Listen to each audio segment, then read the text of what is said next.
Hello aspirants, welcome back to TAF IAS Academy. So இன்னைக்கு news articles discussion start பண்ணிடலாம்.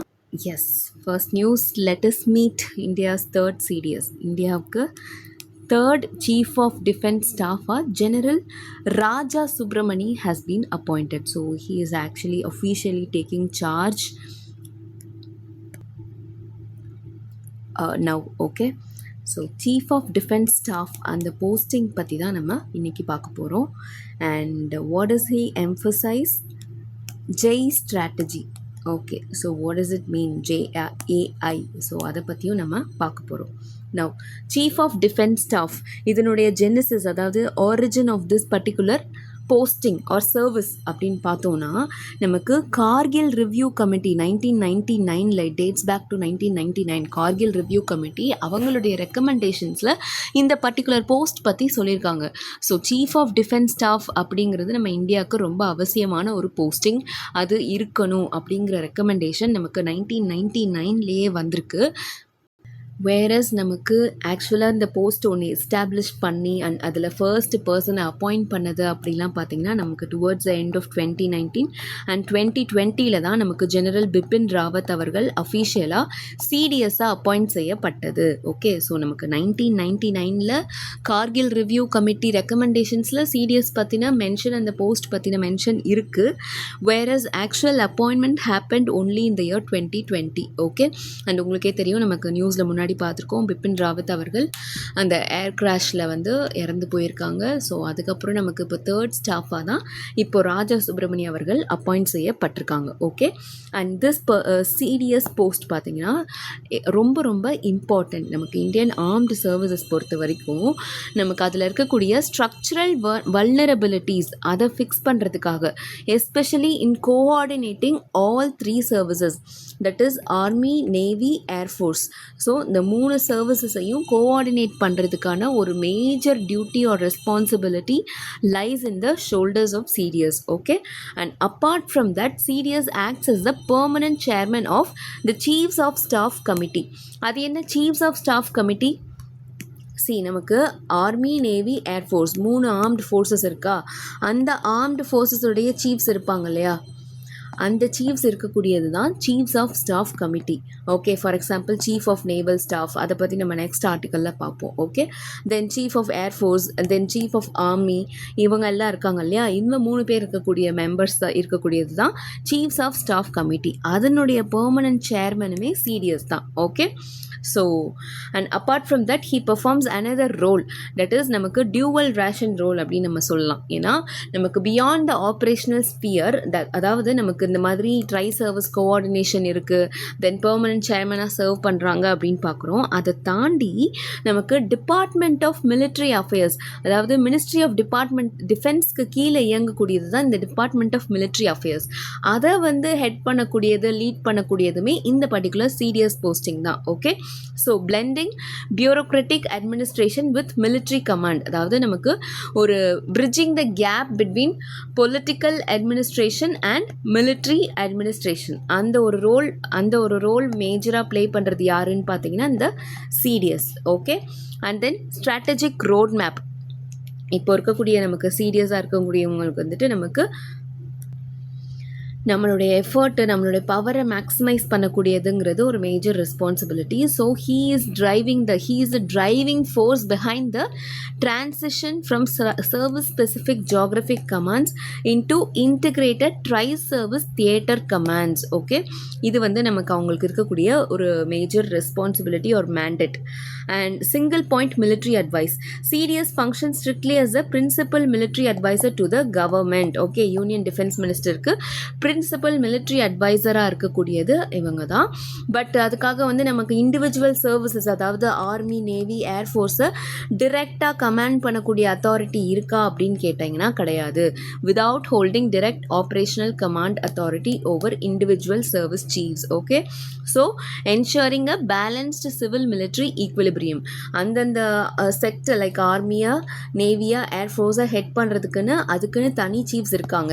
சிடிஎஸோடைய duty, main டியூட்டிங்கிறது coordinating all these 3 services அதில் தான் இருக்குது. Okay, so yes, new chief of defence staff general NS Raja Subramani has been appointed. Okay, now next news பாருங்க. Admiral Swaminathan takes charge as 27th chief of navy.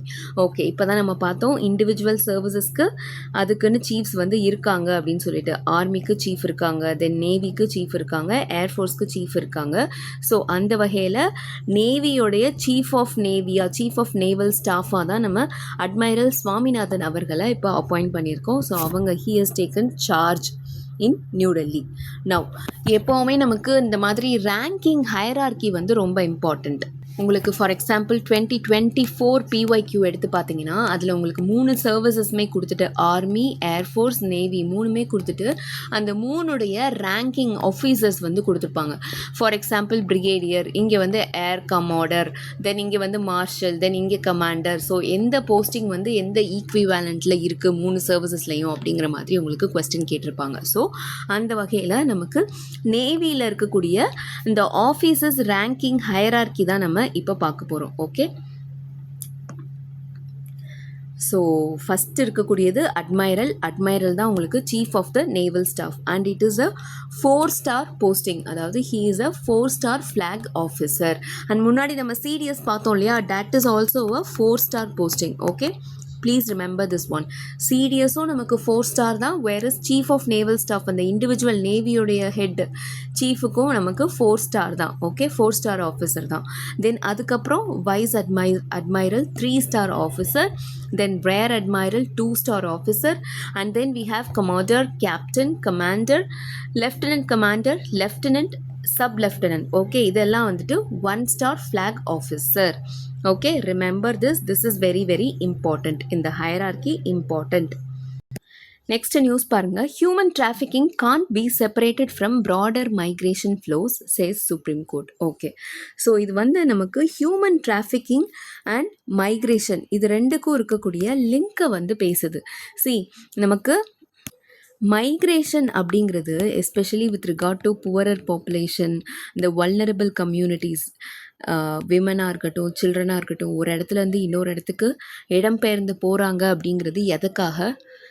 இந்த communities எல்லாம் அவங்களுடைய வாழ்வாதாரம்காக, கரெக்டாக livelihood, அவங்களுக்கான livelihood ஆப்பர்ச்சுனிட்டிஸ்க்காக தான் அவங்க ஒரு இடத்துலேருந்து இன்னொரு இடத்துக்கு மைக்ரேட் ஆகி போகிறாங்க. ஓகே, நமக்கு விதின் த கண்ட்ரியே லைக் ஒரு ஸ்டேட்லேருந்து இன்னொரு ஸ்டேட்டுக்கு போகிறதா இருக்கட்டும், இல்லை விதின் த ஸ்டேட் வந்து போகிறதா இருக்கட்டும், it is for their survival and livelihood. கரெக்டாக அதுக்காக தான் மைக்ரேட் ஆகி போகிறாங்க.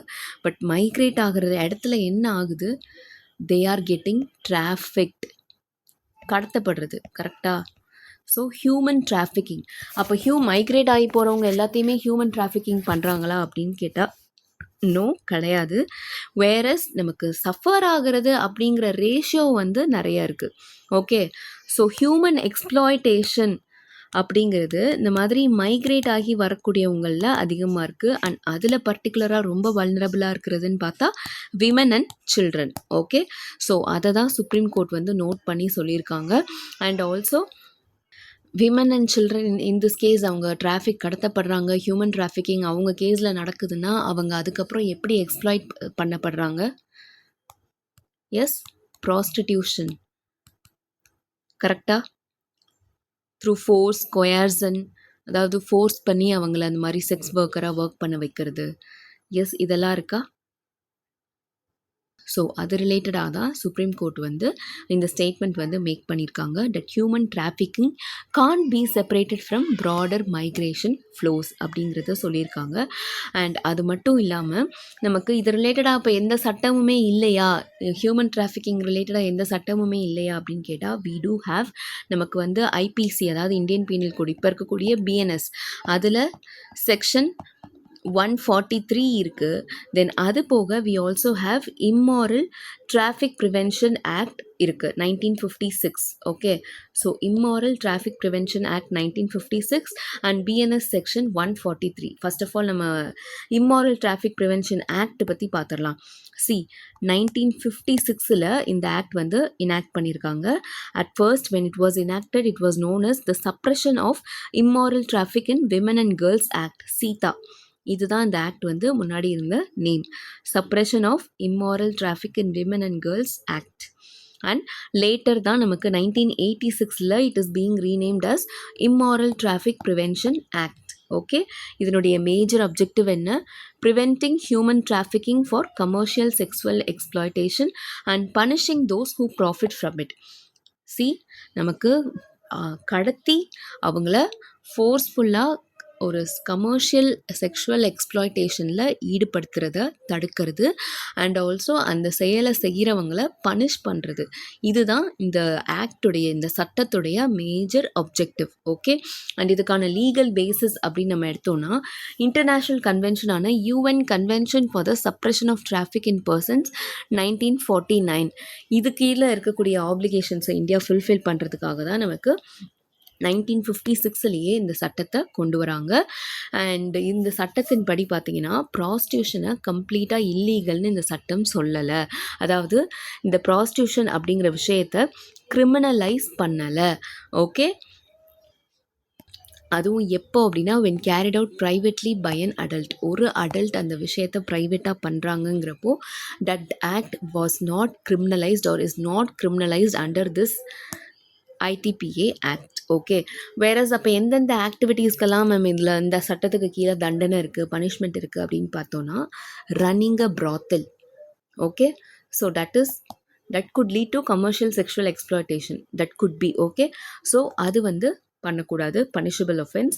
தென் living on the earnings of prostitution, அதாவது those who profit from it அவங்கள பனிஷ் பண்ணுன்றதுன்னு இந்த சட்டத்தோட மேஜர் அப்ஜெக்டிவ் அப்படின்னு பார்க்குறோம். அது then procuring or inducing a person for prostitution, inducement force பண்ணுறது, ஆர் ப்ரொக்யூரிங் traffic கடத்துறது. then detaining a person in premises where prostitution occurs again. then soliciting customers in public places, இதுவுமே punishable offense தான். Okay, so இதுதான் இந்த ஆக்டோடைய overview. Whereas இந்த சட்டம் இருக்குது, அது போக நமக்கு பிஎன்எஸ்ல செக்ஷன் 143 நம்ம பார்க்குறோம். ஸோ ரெண்டுமே ஏதாவது ஓவர்லேப் ஆகுதா? இந்த சட்டம் என்ன சொல்லுது? let us see it in comparison. first of all, so நமக்கு ஐடிபிஏ உங்களுக்கு கம்ப்ளீட்டாக பார்த்துட்டோம். கமர்ஷியல் செக்ஸ் எக்ஸ்ப்ளாய்டேஷனை கம்ப்ளீட்டாக பேன் பண்ணுது. வேறு section 143 talks about human trafficking. Okay, அதாவது நமக்கு section 143 of BNS, Bharatiya Nyaya Sanhita, deals with offence of human trafficking. அதாவது நமக்கு அந்த இண்டிவிஜுவல்ஸை வந்து ரிக்ரூட் பண்ணி எக்ஸ்ப்ளாய்ட் பண்ணுறது. ஓகே, இது எல்லாத்தையுமே கம்ப்ளீட்டாக இது பண்ணுது. ஃபர்தராக வந்து அவங்கள ஃபோர்ஸ் பண்ணுறது, இல்லை த்ரெட்ஸ் யூஸ் பண்ணியோ, இல்லை கிட்னாப் பண்ணுறது, பவர் யூஸ் பண்ணி, இல்லைன்னா அவங்கள டிசப்ஷன், ஏமாத்துறது, இந்த மாதிரியான விஷயங்கள் எல்லாமே வரும். ஓகே, நவ் இதனுடைய ஃபிலாசபிக்கல் பேசிஸ், இப்போ ஐடிபிஏ ஆக்ட் எடுத்துக்கிட்டிங்கன்னா அது கமர்ஷியல் செக்ஸ் ஒர்க்கை கம்ப்ளீட்டாகவே பேன் பண்ணுது. கரெக்டாக. வேறு செக்ஷன் 143 பார்த்தீங்கன்னா it is align directly with international Palermo protocol. இது வந்து ரொம்ப இம்பார்ட்டன்ட். இது வந்து நம்ம எப்படி யூஎன் கன்வென்ஷன் இருக்குது அப்படின்னு நம்ம பார்த்தோம். Suppression of persons in trafficking 1949 இப்போ பார்த்தோம்ல. லைக் வைஸ் இந்த பலர்மோ ப்ரோட்டோகால் அப்படிங்கிறது 2000ல் இட்டாலியில் பலர்மோ அப்படிங்கிற இடத்துல அடாப்ட் செய்யப்பட்ட ஒரு கன்வென்ஷன், ஒரு protocol. Okay, to prevent, suppress and punish trafficking in persons, especially in women and children. Okay, இதுக்காக கொண்டு வரப்பட்ட ஒரு ப்ரோட்டோகால் தான் இந்த பலர்மோ ப்ரோட்டோகால் அப்படிங்கிறது. ஓகே, ஸோ அதனோட குளோபல் அலைன்மெண்ட்டாக ஒரு இன்டர்நேஷ்னலி அலைன்டு செக்ஷன் தான் இந்த செக்ஷன் 143. இது வந்து நமக்கு ஹியூமன் டிராஃபிக்கிங்கை எந்த அளவுக்கு நடந்திருக்கு அப்படிங்கிறத இவாலுவேட் பண்ணுறது through a strict legal process. Okay, and mean standard, இது வந்து என்ன அப்படின்னா நமக்கு வந்து இந்த ஐடிபிஏ ஆக்ட் கீழே நமக்கு வந்து ஃபோர்ஸ் யூஸ் பண்ணாங்களா, இல்லை டிசப்ஷன் யூஸ் பண்ணாங்களா, இல்லை எதுவும் த்ரெட் யூஸ் பண்ணாங்களா அப்படிங்கிற எந்த விதமான என்கொயரியுமே தேவையில்லை. The mere presence of third party commercial sex infrastructure is criminalised. அந்த தேர்ட் பார்ட்டி ஒரு பர்சன் இருக்காங்க, அவங்க ஃபோர்ஸ் பண்ணி அந்த இண்டிவிஜுவலை ஈடுபடுத்தியிருக்காங்களா, இல்லை ஃபோர்ஸ் பண்ணாமல் ஈடுபடுத்தியிருக்காங்களா, அதெல்லாம் தேவை கிடையாது. கமர்ஷியலாக அந்த ஒரு இடத்துல வந்து அந்த செக்ஷுவல் எக்ஸ்ப்ளாய்டேஷன் நடந்துகிட்ருக்கு. This third party party is getting profited from it அப்படின்னா இமீடியட்டாக அந்த இடத்துல வந்து ஆக்ஷன் எடுக்கப்படும். ஓகே, வேரஸ் இந்த செக்ஷன் 143 பார்த்தீங்கன்னா இட் இஸ் இன்டென்ஷனாலிட்டி பேஸ்ட். அதாவது it explicitly requires a proven nexus of 3 tiers. Act அந்த ஸ்பெசிஃபிக் மீன்ஸ் என்ன மாதிரி அந்த இண்டிவிஜுவலை வந்து ஃபோர்ஸ் பண்ணாங்களா, என்ன மெத்தட் யூஸ் பண்ணாங்க, அண்ட் ஆல்சோ த பர்பஸ், இது எல்லாமே இந்த செக்ஷன் 143ல மென்ஷன் பண்ணியிருக்கிறது. Okay, and legal framework alignment பொறுத்த வரைக்கும் நமக்கு டொமஸ்டிக் லா, ஓகே, நமக்கு வந்து இன்டர்நேஷ்னல் டிராஃபிக்கிங் இதெல்லாம் வந்து நமக்கு ஐடிபியை பொறுத்த வரைக்கும் கிடையாது. இந்தியாவில் இந்த சட்டம் 1956 இயற்றப்பட்டிருக்கு. வேறஸ் நமக்கு செக்ஷன் 143 பார்த்தோன்னா பலர்மோ ப்ரோட்டோகாலோட அலைன் ஆகி தான் நம்ம இதை ஃபார்மே பண்ணியிருக்கோம். Okay, then impact on sex workers. நமக்கு ஐடிபிஏ கீழே செக்ஸ் ஒர்க்கர்ஸ் அரெஸ்ட் பண்ணுறோன்றப்போ எந்த விதமான அங்கே ஒரு இன்கொயரியுமே பேசிக்காக நடக்காது. கரெக்டாக, அதாவது இந்த ஃபோர்ஸ் யூஸ் பண்ணாங்களாமா, இண்டிவிஜுவல்ஸாக நீங்கள் ஈடுபட்டிருக்கீங்களா அப்படிங்கிறது இருக்காது. லைக் உங்களோட கன்சென்ட் வந்து அங்கே மேட்டர் கிடையாது அந்த மாதிரி. ஓகே, ஸோ அதனால் லோக்கலைஸ்டு போலீஸ் வந்து அவங்களாம் இமீடியட்டாக ஆக்ஷன் எடுக்கிறது, ரெய்டு விடுறது, நிறைய ஏரியாஸில் நம்ம மூவிஸ்லலாம் பார்க்குறோம்ல. ஸோ இந்த மாதிரி ப்ராத்தல் இன்ஸ்டியூஷன்ஸ் வந்து ரெய்ட் விடுறது, இந்த மாதிரியான நடக்கக்கூடிய விஷயங்கள். ஓகே, வேறு செக்ஷன் 143 பார்த்தீங்கன்னா it offers explicit legal protections for consensual adult sex work. Okay, distinguishing it from forced human exploitation. அதாவது section 143 since it is aligned with international protocol, adult sex workers வந்து recognise, அதாவது அவங்களுடைய consent வந்து recognise பண்ணுது. Like அவங்களோட consciousness மூலமாக அவங்களா வில்லிங்காக தான் இந்த பர்டிகுலர் ஒர்க்கில் ஈடுபட்டிருக்காங்க. அப்படிங்கிற பட்சத்தில் லீகல் ப்ரொடெக்ஷன் அப்படிங்கிறது அவங்களுக்கு வந்து அவைலபிளாக இருக்குது இந்த சட்டத்துக்கு கீழே. ஓகே, ஸோ அவங்க ஃபோர்ஸ்ஃபுல்லாக எக்ஸ்ப்ளாய்ட் பண்ணப்படுறாங்களான்றதை தாண்டி அவங்க வந்து வில்லிங்காக இல்லை கன்சென்சுவலாக இந்த ஒர்க்கில் ஈடுபட்டிருக்காங்கன்ற பட்சத்தில் லீகல் ப்ரொடெக்ஷனுமே இந்த சட்டம் அவங்களுக்கு ஏற்படுத்தி கொடுக்குது. ஓகே, ஸோ இந்த இடத்துல நமக்கு ரைட் டு செக்ஸ் ஒர்க் அப்படிங்கிறத பற்றி பேசலை. ஓகே, ரைட் டு செக்ஸ் ஒர்க்குன்றதை பற்றி பேசலை. Rights of adult sex workers, adult sex ஒர்க்கர்ஸ்க்கான ரைட்ஸ், அவங்களுக்கான லீகல் ப்ரொடெக்ஷன், இதை பற்றி தான் பேசுது. ஓகே, ஸோ நமக்கு ஐடிபிஏ சட்டத்துக்கும் செக்ஷன் 143 பிஎன்எஸ்க்கு கீழே இருக்கிற சட்டத்துக்கும் இவ்வளோ டிஃப்ரென்சஸ் இருக்குல்ல, அதையுமே சுப்ரீம் கோர்ட் ஹைலைட் பண்ணி என்ன சொல்லியிருக்காங்க, legislature should look in to this particular act. ஏன்னா இதுதான் இப்போதைக்கு அவுட்டேட்டடாக இருக்குது. கரெக்டாக, ஸோ நம்ம இதில் ப்ராப்பரான அமெண்ட்மெண்ட்ஸ் சேஞ்சஸ் கொண்டு வரணும். அடல்ட் செக்ஸ் ஒர்க்கர்ஸ் அவங்களுடைய கன்சென்ட்டின் பேரில் இந்த ஒர்க்கில் ஈடுபட்டிருக்காங்கன்றப்போ அவங்களுக்கான ப்ரொடெக்ஷன் பற்றியும் நம்ம பேசணும் அப்படிங்கிற விஷயத்தையும் ஹைலைட் பண்ணி சொல்லியிருக்காங்க. Okay, so yes, that's all about this ஆர்டிக்கல். எஸ், ஆக்ட் பற்றி எல்லாமே நம்ம பார்த்துருக்கோம். நெக்ஸ்ட் நியூஸ் பாருங்கள். US to send only used submarines to Australia in revised defense deal. US to send only used submarines. Okay, so நம்ம வந்து இதில் AUKUS அந்த குரூப்பிங் பற்றி பார்க்க போகிறோம். Okay, AUKUS trilateral security pact, that is it is a group of Australia, UK, Britain, US, America. Okay, so இந்த 3 கண்ட்ரீஸும் இருக்கக்கூடிய group தான் இந்த ஆக்கஸ் குரூப்பிங் அப்படிங்கிறது 2021 எஸ்டாப்ளிஷ் பண்ணியிருக்காங்க. அண்ட் ஆக்கஸ் 2 மெம்பர்ஸ் பார்த்தோன்னே என்ன தோணுது, 2 மெம்பர்ஸும் வேறு எந்த குரூப்பில் இருக்காங்க மேஜராக ரீசெண்டாக டிஸ்கஸ் பண்ணியிருக்கோம். S, quad. கரெக்டாக, குவாட் கண்ட்ரீஸில் நம்ம பார்த்துருக்கோமா? குவாடில் யார்? US, Japan, Australia, India. Yes, குவாடோட மேஜர் அப்ஜெக்டிவ் என்ன? Free and open Indo Pacific. Okay, so likewise இந்த ஆக்கஸ் குரூப்பிங்கோடைய மேஜர் அப்ஜெக்டிவ்மே என்னது? Countering muscular maritime expansionism within the Indo-Pacific corridor. In this case, countering China's dominance in the Indo-Pacific region. Okay, so அதை handle பண்ணுறதுக்காக Australia, UK and US form பண்ணியிருக்கக்கூடிய group தான் இந்த trilateral group ஆக்கஸ். Okay, established as a landmark security arrangement. And இதில் 2 major pillars இருக்குது. அதாவது இந்த இதனுடைய கோர் அப்ஜெக்டிவ் அப்படின்னே சொல்லலாம். ஓகே, பில்லர் 1 என்ன ஃபோக்கஸ் பண்ணுது? Focuses on transferring sensitive conventional nuclear propulsion technology to Australia. அதாவது ஆஸ்திரேலியா தான் அந்த கோர் ரீஜனில் லொக்கேட் ஆகியிருக்கு. கரெக்டாக, இண்டோ பசிபிக் எஸ், அவங்களுக்கு தேவைப்படக்கூடிய technology transfer from US and UK. Okay, அதுதான் இந்த ஆக்கஸ் குரூப்புடைய மேஜர் ஆப்ஜெக்டிவ். ஸோ கன்வென்ஷனல் நமக்கு இப்போ நியூக்ளியர் பவர்ட் சப்மெரின்ஸ் ஆஸ்திரேலியாவுக்கு யூஎஸ் அண்ட் யூகே கிட்ட இருந்து போகிறது. Okay, transferring used US. Okay, sorry, இது வந்து இப்போ நியூஸ் ரிலேட்டட். ஓகே, ஸோ நமக்கு யூஎஸ் கிட்ட இருக்கக்கூடிய வர்ஜீனியா கிளாஸ் சப்மெரின்ஸை ஆஸ்திரேலியாவுக்கு சென்ட் பண்ணுறது, அதுதான் மேஜராக இந்த டிஃபென்ஸ் டீல், ஆக்கஸ்க்கு கீழே இருக்கக்கூடிய டிஃபென்ஸ் டீலில் சைன் பண்ணியிருக்கக்கூடிய அக்ரிமெண்ட். அண்ட் அந்த அக்ரிமெண்ட் படி இந்த Virginia class nuclear powered submarines send பண்ணணும். ஒரு 3 சப்மெரின்ஸ் யூஎஸ்லேருந்து ஆஸ்திரேலியாவுக்கு போகணும். அதில் 2 யூஸ்டு ஒன்ஸ், அதாவது ஆல்ரெடி நமக்கு டிப்ளாய் பண்ணியிருப்பாங்கல்ல அது, and 1 newly designed one. Okay, so 2 பழசு 1 புதுசு. இந்த 3 சப்மெரின் யூஎஸ் கிட்ட இருந்து ஆஸ்திரேலியாவுக்கு சென்ட் பண்ணுறது தான் இந்த அக்ரிமெண்ட் கீழே சைன் பண்ணியிருக்கக்கூடிய டிஃபென்ஸ் டீல். வேறஸ் இப்போ நியூஸ் என்ன, 3மே வந்துட்டு யூஸ்டு சப்மெரின்ஸ் தான் யூஎஸ் ஆஸ்திரேலியாவுக்கு சென்ட் பண்ணுறாங்க. ஓகே, ஸோ அந்தளவுக்கு நமக்கு டிஃபென்ஸ் டீலை வந்து ரிவைஸ் பண்ணியிருக்காங்க.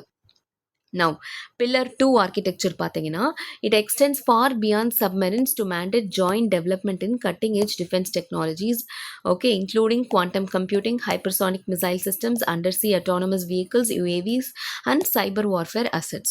புரிஞ்சுதா? ஃபர்ஸ்ட் பில்லரில் நமக்கு நியூக்ளியர் சப்மெரின்ஸ் இந்த மாதிரி ஆஸ்திரேலியாவுக்கு சென்ட் பண்ணுறது தான் மேஜர் ஆப்ஜெக்டிவ். செகண்ட் பில்லர் பார்த்தீங்கன்னா, not just submarines, apart from நமக்கு சென்டிங் சப்மெரின்ஸ், இந்த மாதிரி டிஃபென்ஸ் டெக்னாலஜிஸில் நம்ம ஃபோக்கஸ் பண்ணணும்.